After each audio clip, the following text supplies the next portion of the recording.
Alors c'est une étude qu'on mène depuis plusieurs années pour Star Service à l'IFOP, qui consiste à interroger 1000 cyberconsommateurs urbains en prenant tout en compte, y compris le prix, le produit, etc.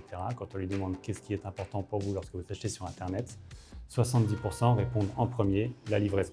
Le prix, par exemple, arrive loin derrière à 35%. Et derrière cette livraison, dans le détail, ils répondent pas uniquement à la livraison, ils donnent des précisions.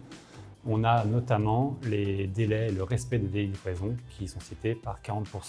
84% des cyberconsommateurs déclarent pouvoir changer de site internet pour pouvoir choisir des options de livraison qui leur conviennent. Ce qui va être très important pour les cyberconsommateurs, c'est le respect des délais de livraison. Et pour respecter les délais, il faut pouvoir en choisir. On a testé plusieurs options de livraison auprès des cyberconsommateurs et celle qui ressort en priorité, c'est la livraison sur rendez-vous. Sur rendez-vous, c'est-à-dire un créneau horaire de 2 heures sur une date prédéfinie.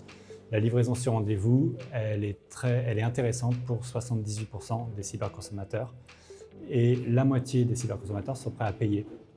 Pas forcément beaucoup, mais sont prêts à payer pour bénéficier de ce type de livraison.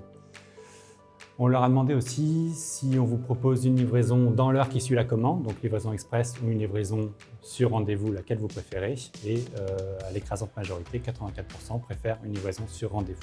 Si l'expérience de livraison n'est pas satisfaisante, et notamment si le créneau horaire n'est pas respecté par exemple, le cyberconsommateur, dans 29% des cas, en cas de problème de livraison, va changer de cybercommerçant pour son prochain achat.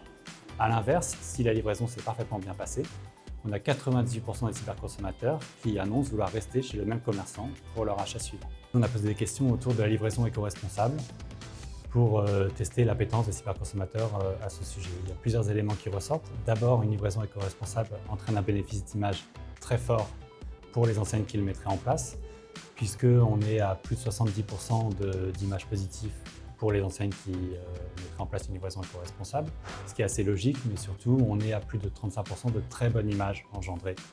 Et surtout, ce qui dénote leur intérêt, c'est qu'ils sont disposés à payer, puisqu'on a 20% des cyberconsommateurs, tous compris, intéressés ou non intéressés, qui sont prêts à payer pour une livraison éco-responsable. Ça fait 4 ans que les chiffres changent assez peu.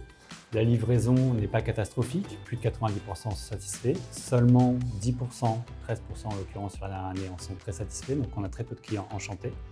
Donc le conseil à donner aux marques qui font appel à un service de livraison, donc à toutes les marques qui vendent sur Internet finalement, c'est de respecter leurs promesses avant tout. Et si possible, derrière ces promesses, de proposer un choix de livraison qui convienne aux consommateurs, le choix prioritaire étant la livraison sur rendez-vous, sur un créneau horaire défini. Mais ça ne sert à rien de le proposer s'il n'est pas respecté.